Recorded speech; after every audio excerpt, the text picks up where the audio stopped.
Kui soovite kasvuhoones käia ainult vilju noppimas, siis on võimalik kogu kastmissüsteemi automatiseerida Sensotaimeriga. Antud juhul on meil siia kasvuhoonesse üles pandud Sensotaimer Duo, mis siis on 2 väljundiga ja paremal pool jookseb meil siis kurgipeenar, vasakule jookseb tomatipeenar, mõlema peenra otsa on paigaldatud andur.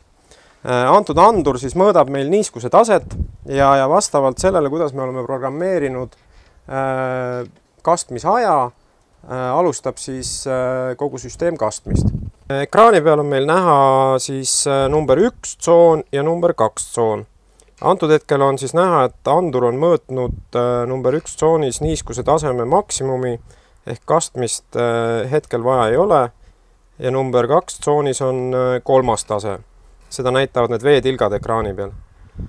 Kui me nüüd soovime manuaalselt käivitada veevoolu, siis me hoiame lihtsalt vasakut noolt all ja Sensotaimer lülitab esimese kanali sisse. Katkestamiseks vajutame escape nuppu. Programmeerimine on samuti lihtne. Hoiame all menüü nuppu, hakkab vilkuma kanal, mida me programmeerida tahame, vajutame OK. Esimesena määrame ära, millise niiskuse taseme juures kastmine algab. Ehk antud juhul oleme määranud 4. taseme. Vajutame OK. Määrame ära kellaaja, mis kell kastmine algab. Kell 9 on antud juhul pandud. Võimalik on määrata ka teine kellaaeg, aga antud juhul ei ole see vajalik, sel juhul me siia kellaaega ei sisesta. Lisaks määrame ära, kui pikalt kastmine toimub.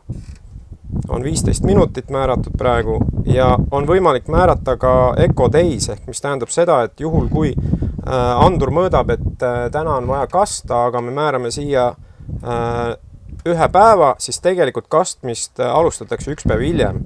Et see on vajalik taimede paremaks juurdumiseks.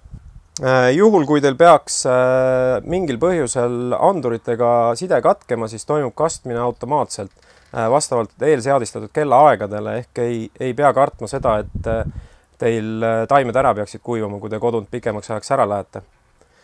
Nii andurid kui Sensotaimer on varustatud 9-voldise kroonatüüpi patareiga, mis kestab kenasti 1 hooaja. Sensotaimeri andur on varustatud sellise anduripadjaga, mida siis tuleks vahetada ka korra aastas, et need on eraldi müügil komplektidena. Andur tuleb paigutada taime lähedal, et ta mõõdaks just seda mullaniiskust, mida taime juurestik saab.